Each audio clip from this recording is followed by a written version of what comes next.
Hey everyone, welcome to Old Iron Garage. Thank you for tuning in. So this evening I am out here in the garage and I am continuing on the Bolens tube frame 38-inch cut mower deck. Where did we leave off? I believe, if I remember correctly, I finished painting the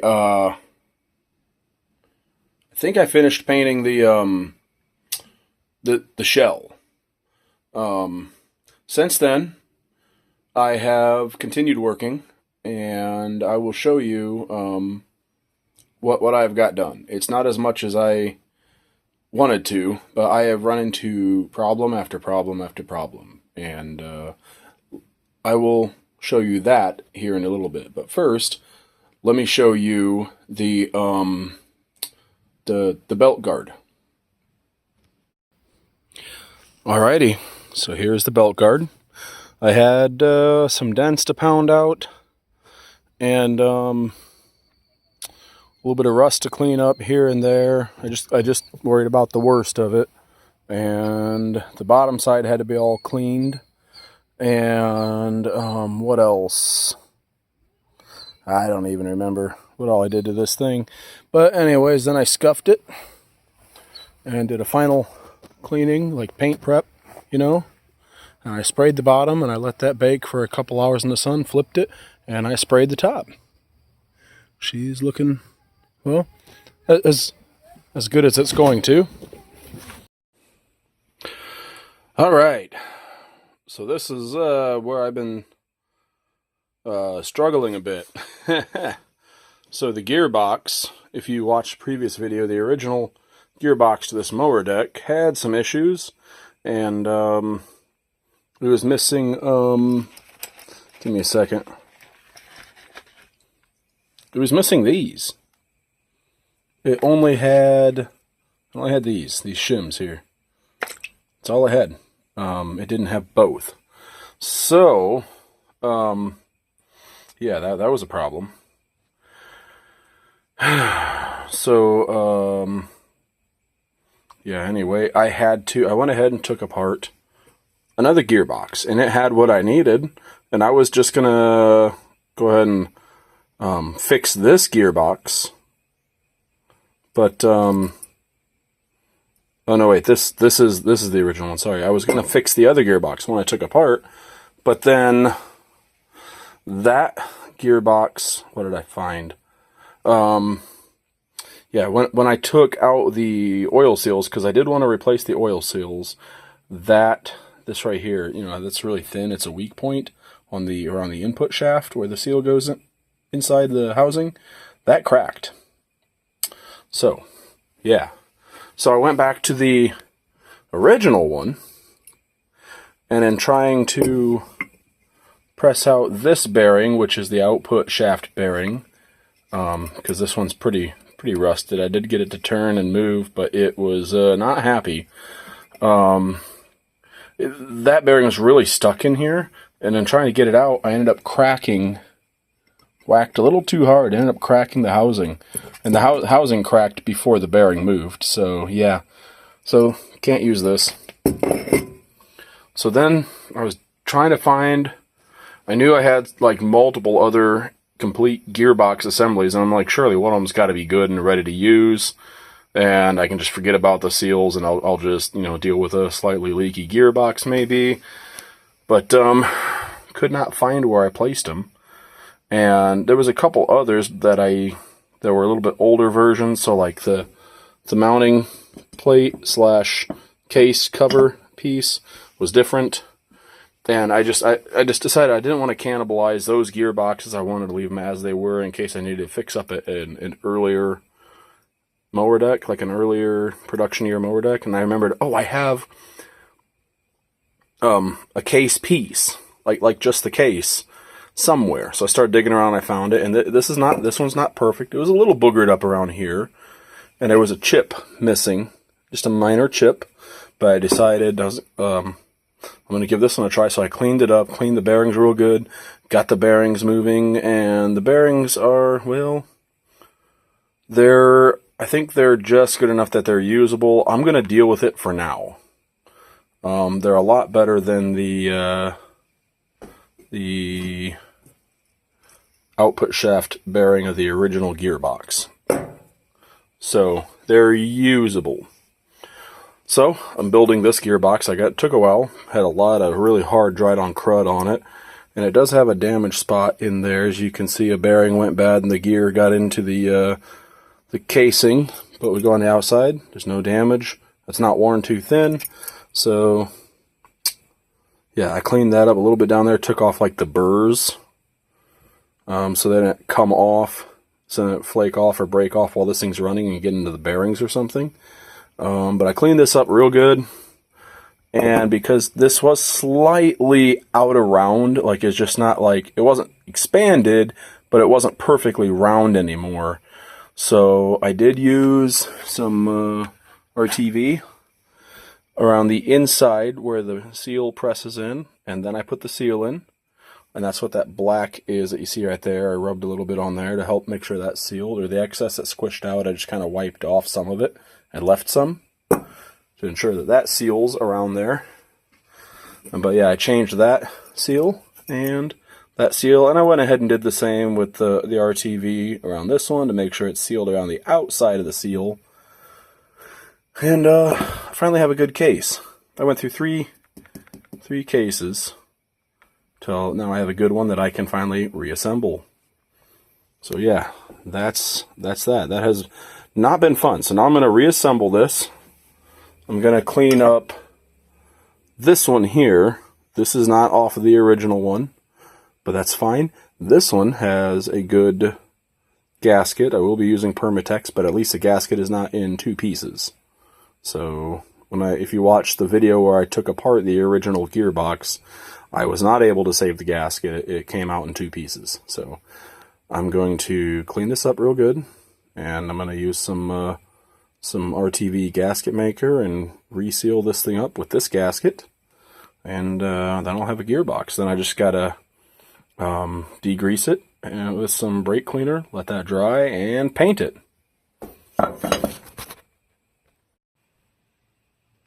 Alright, update time. The inside of the gearbox is assembled, and I assembled it with grease so that on startup it has lubrication everywhere.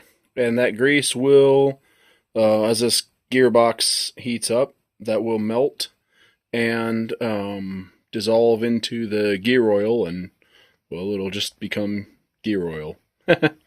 Anyways, just to recap, this gearbox does have 2 new oil seals. It has been very thoroughly cleaned.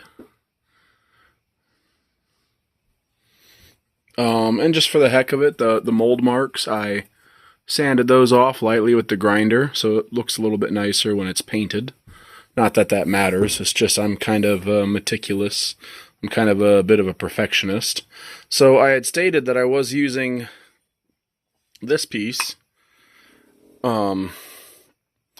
because it had the gasket all in one piece. Well, I accidentally tore the gasket. So part of it stayed on there, most of it came off. But no matter. I'm using some RTV silicone gasket maker to put this back together. I do not want this box leaking, like, at all. Hence the reason for new seals. So anyways, I will bring you back once the box is together and prepped for paint. Alrighty, here it is, all prepped for paint. I got this thing working, as it should. Had to clean it out, had a bunch of build-up crusty debris in it. But now that vent works, and oh, I do have, it's seen better days, but I do have a cap that is supposed to go on it to protect it from water getting in, I suppose.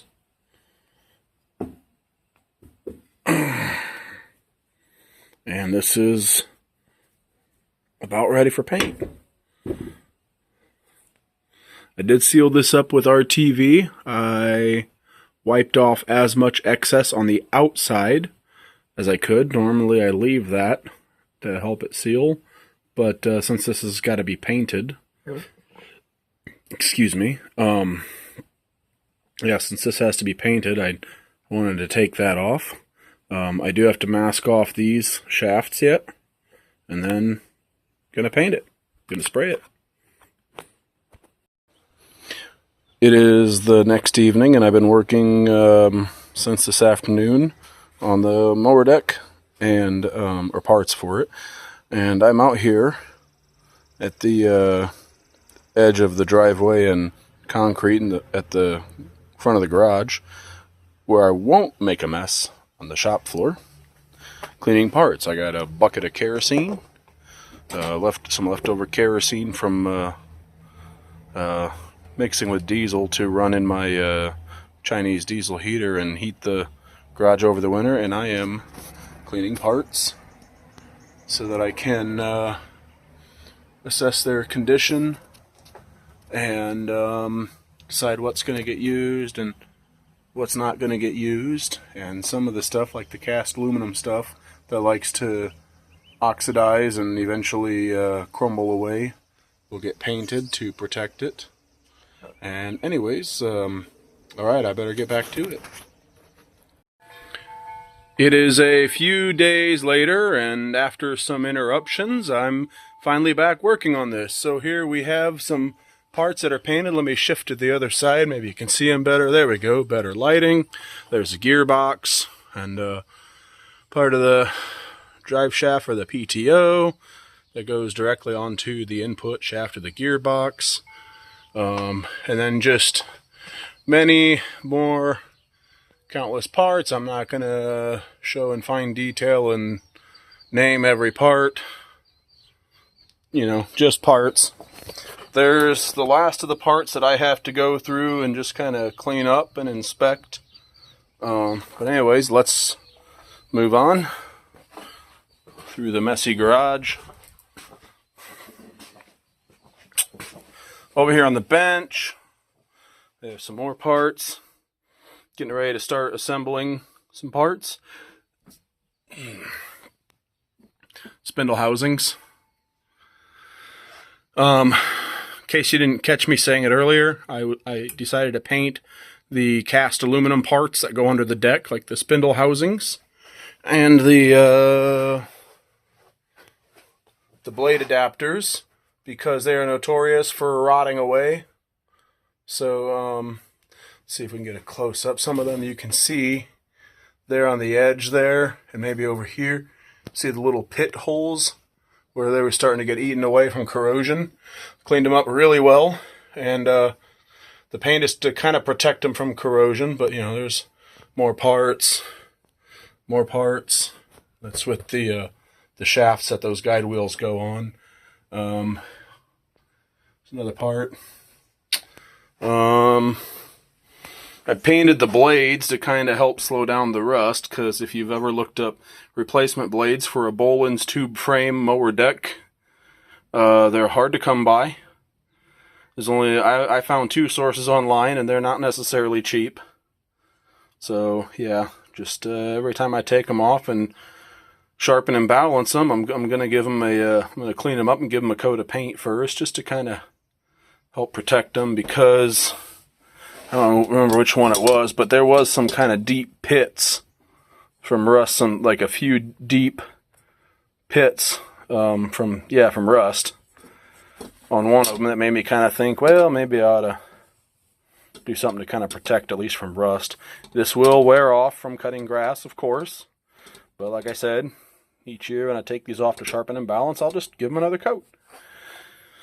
These, I took one of the bolts that threads into there to hold the blade adapter and blade on, and I chucked it up in my little bench top mini drill press, and I spun it and ground down the head until it would fit in the chuck for the drill press, spun it around, put it in there, and threaded each one of these on there one at a time, and cleaned them up and sanded them until the bearings just slid on nicely.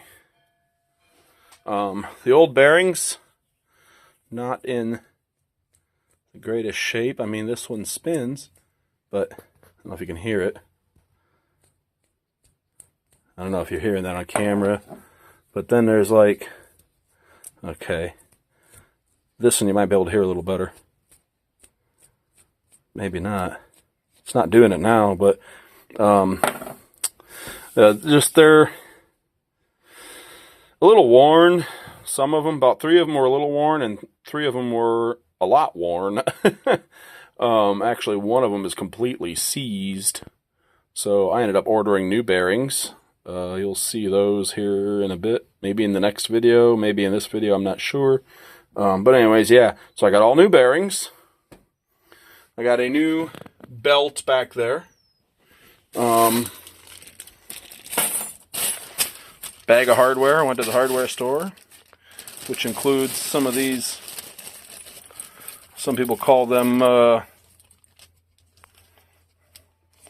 got a washer stuck in there, so just ignore that. But there's different names people call these. I've heard them call these. Some people call them cotter pins, which I believe that this is a cotter pin. But, you know, whatever. Some people call them R-clips. Some people call them hitch pin clips. You know, just whatever. Anyways, I got some of those clips. Because I was missing some. And then somewhere in here we go. I got some replacement grease zerks. Or grease fittings. You know, for little bits like this. There's so many different names. But yeah. Some carriage bolts. You name it. Bag of hardware. For the mower deck. Anyways, give me one moment. Well, I think I'm going to wrap this video up here, and I'm going to pick up in the next video with some assembly. I've already got the gearbox assembled, but I need to put the pulleys on it, and or the pulley, one pulley. I need to put the U-joint slash drive shaft on the input shaft to finish that. Then I need to assemble some spindles, 3 of them. Yeah, so in the next video I'm probably gonna start doing some assembly. Alright, well anyways, thank you for tuning in. I hope you enjoyed this video. I know it was pretty much all just video clips of progress that I made, but there was a lot of work to do to get this far, so I just didn't want to make this video series be like a bunch of videos of just the same thing, me cleaning rusty parts and painting rusty parts and whatnot. So yeah, anyways, yeah, I hope you enjoyed this video. If you did, give it a thumbs up. If you have any comments, have any thoughts you want to share, drop a comment. I always appreciate comments for me to read and reply to. And if you have not already, hit that subscribe button if you would like to see more content like this, and I will see you in the next one. Later.